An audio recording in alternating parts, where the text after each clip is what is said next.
रहमानिर्रहीम। अस्सलाम वालेकुम dear candidate, welcome to way of learning. आज की इस वीडियो में हम ASI assistant sub inspector grade 11 के लिए आप लोगों का जो पेपर पैटर्न है वो डिस्कस करेंगे। इसके अलावा आप लोगों के साथ इंपॉर्टेंट क्वेश्चन डिस्कस करेंगे अकॉर्डिंग टू सिलेबस 2023। ये 2023 का जो है एएसआई का पेपर पैटर्न है गिलगित बल्तिस्तान पुलिस के लिए। और जो मोस्टली जो आप लोगों का पेपर पैटर्न होता है वो सेम ही होता है पब्लिक सर्विस कमीशन का, ठीक है।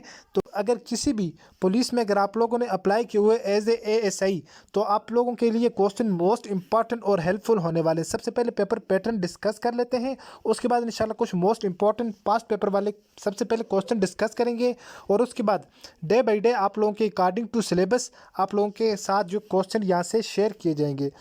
तो सबसे पहले हमारे पास जो इस्लामियात है, इस्लामियात के 20 एमसीक्यूज होंगे, पाकिस्तान अफेयर के 20 एमसीक्यूज होंगे, इंग्लिश के 20 एमसीक्यूज होंगे, उर्दू के 20 एमसीक्यूज होंगे, जनरल नॉलेज के भी आप लोगों के 20 एमसीक्यूज होंगे। तमाम तर चीज़ें इंशाल्लाह वन बाय वन आप लोगों के साथ डे बाय डे डिस्कस की जाएंगी।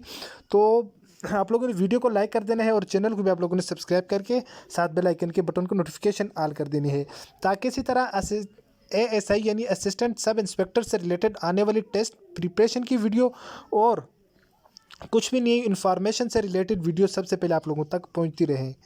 तो स्टार्ट करते हैं जी अपनी आज की वीडियो के। इनका टाइम ड्यूरेशन भी दिया हुआ है, ये इन्होंने वैसे ही आप लोगों के लिए रखा हुआ है कि आप लोग इतने मिनट में इनको कवर करें तो आप लोग बासानी कवर कर सकते हैं। फी पोर्शन को 18 मिनट में 20 एमसीक्यूज।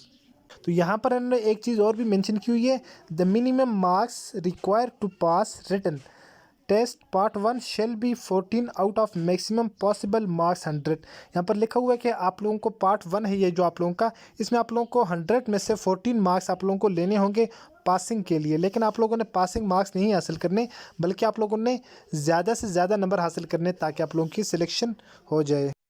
तो ये पास पेपर के जो क्वेश्चन हैं जो कि बार बार रिपीट किए जाते हैं, ठीक है। ये 2000 आई थिंक 22 का या 21 का आप लोगों का एएसआई के पेपर है, जिसमें से मोस्टली जो क्वेश्चन रिपीट किए गए हैं इसमें पास्ट पेपरों में। तो ये वो वाले आप लोगों के क्वेश्चन उठाए गए हैं। पहले जो क्वेश्चन है वो इस तरह से है, ग़ज़वे बदर खाली जहाँ में लड़ी गई। तो ग़ज़वे बदर जो है वो 2 हिजरी में लड़ी गई, ठीक है।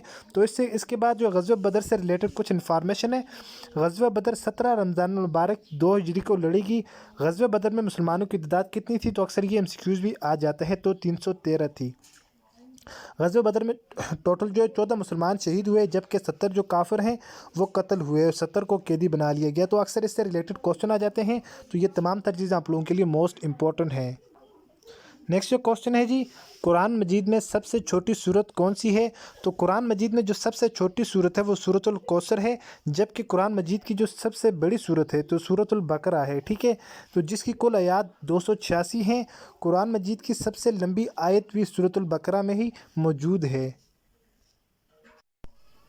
नेक्स्ट जो क्वेश्चन है जी, खुलफाए राशिदीन का दौर कितने सालों पर मुहित रहा? तो ये जो टोटल है वो 30 साल, ठीक है। ऑप्शन नंबर बी जो है वो इसका करेक्ट आंसर है।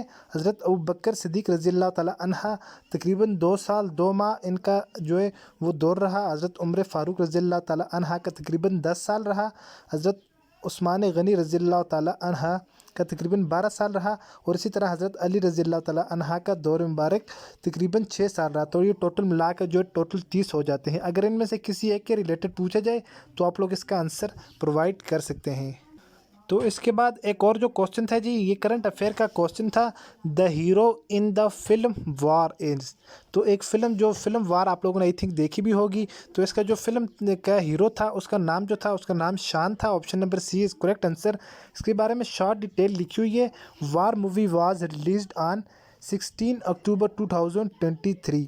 The script was War movie was written by Hassan Rana ने इसकी जो स्क्रिप्ट लिखी थी, ठीक है। ये मूवी जो 16 अक्टूबर 2013 को रिलीज़ हुई थी। उसके बाद एक और नेक्स्ट जो क्वेश्चन था, the home state of PM Narendra Modi as. तो पीएम नरेंद्र मोदी का होम स्टेट कहाँ से है? तो ये गुजरात से बिलोंग करता है, ठीक है। Option number B is correct answer, Gujarat.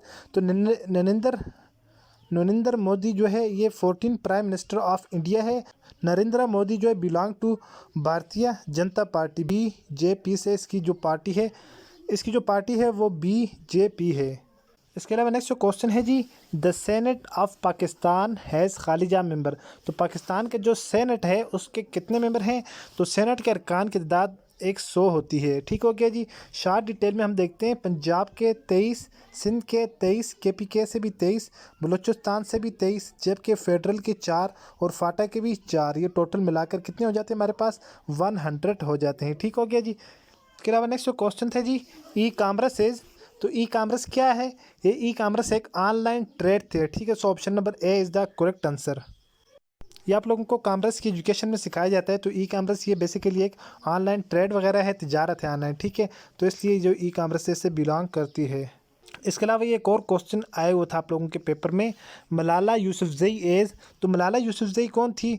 वो ऑल ऑफ अबव, वो एक नोबेल प्राइज़ थी, स्टूडेंट थी। ठीक है, टीनेजर स्टूडेंट नोबेल प्राइज़ थे जिसको मिला था 2014 में, जिसने एक नोबेल प्राइज़ विन किया था। Malala Yousafzai was awarded with Nobel peace award 2014। तो 2014 में इसको जो एक नोबेल प्राइज़ से नवाजा गया था। तो ये उससे रिलेटेड एक क्वेश्चन आया हुआ था। उसके बाद नेक्स्ट जो क्वेश्चन था, current chief justice of Pakistan, Pakistan के मौजूदा जो चीफ जस्टिस थे उनका क्या नाम है? मिस्टर, तो इनका नाम था उमर अता बंदाइल। ठीक है, उमर अता बंदाइल जो पाकिस्तान के current chief justice of Pakistan है। तो इनके रिलेटेड क्वेश्चन जो है वो अक्सर तमाम तर जो पेपर हैं इनमें बार बार रिपीट किया जाता है। नेक्स्ट जो क्वेश्चन है जी, बाबा बुल्ले शाह इज़ बuried ऑन, तो बुल्ले शाह जो है वो कहाँ पर दफन है? तो बुल्ले शाह जो है वो कैसर में दफन है, कैसूर। ठीक है, the real name of Bulleh Shah was Syed Abdullah Shah Qadri, तो इनका जो असल नाम था वो सैयद अब्दुल्ला शाह कादरी था। अक्सर इससे रिलेटेड भी क्वेश्चन आ जाते हैं। या इनकी डेट ऑफ बर्थ, इनकी डेट ऑफ जो पैदाइश थी ये 1680 में पैदा हुए थे, 1757 में इनकी वफ़ात हो गई थी। तो इसके बाद ये पाकिस्तान स्टडी का क्वेश्चन था जी, Pakistan largest industry is, Pakistan की सबसे जो बड़ी जो इंडस्ट्री है वो किसकी है? तो पाकिस्तान के टेक्सटाइल की जो सबसे बड़ी जो इंडस्ट्रियाँ हैं, तो ऑप्शन नंबर सी जो है वो उसका करेक्ट आंसर है। उसके बाद नेक्स्ट जो क्वेश्चन था, sir Syed Ahmad Khan found the, तो सर सैयद अहमद ख़ान ने इनमें से कौन सा जो कॉलेज है वो फाउंड तामीर किया था? तो MAO, तो MAO stand for Anglo oriental college जो था। ठीक है, ये सर सैयद अहमद ख़ान ने जिसको 1933 में ताबीर किया था, 1933 में इस्टेब्लिशमेंट इसकी की थी। ठीक है, तो इसका जो करेक्ट आंसर है ऑप्शन नंबर ए। इसके अलावा आप लोगों को कुछ जो क्वेश्चन हैं वो आप लोगों के पहाड़ों से रिलेटेड भी, अक्सर जो आप लोगों के माउंटेन हैं उनसे रिलेटेड क्वेश्चन भी आ जाते हैं। और आप लोगों की जो डैमें हैं, पाकिस्तान में जो जितने भी डैम वगैरह पाए जाते हैं तो उनसे रिलेटेड भी क्वेश्चन आ जाते हैं। तो इसके लिए जो है Warsak dam is located in the province of, तो वर्सक डैम जो वो KPK में हमें दिखाई देता है। So option number D is the correct answer. उसके बाद नेक्स्ट जो क्वेश्चन था जी, the Muslim Andalus was located in, तो मुसलमानों का जो अंदलस, अंदलस का एक शहर है मुसलमानों का जो कि हमें स्पेन में दिखाई देता था, जो कि अब ख़त्म हो चुका है। तकरीबन आई थिंक 1000 साल पहले इसमें कुछ ज़िलज़ला आया था जिसने पूरे शहर को पलट कर रख दिया था। तो ये वो वाला शहर था अंदलस का। नेक्स्ट जो क्वेश्चन था जी, खालिजा is the highest mountain of Pakistan, कौन सी जो पहाड़ी है वो पाकिस्तान की बुलंद तरीन पहाड़ी है?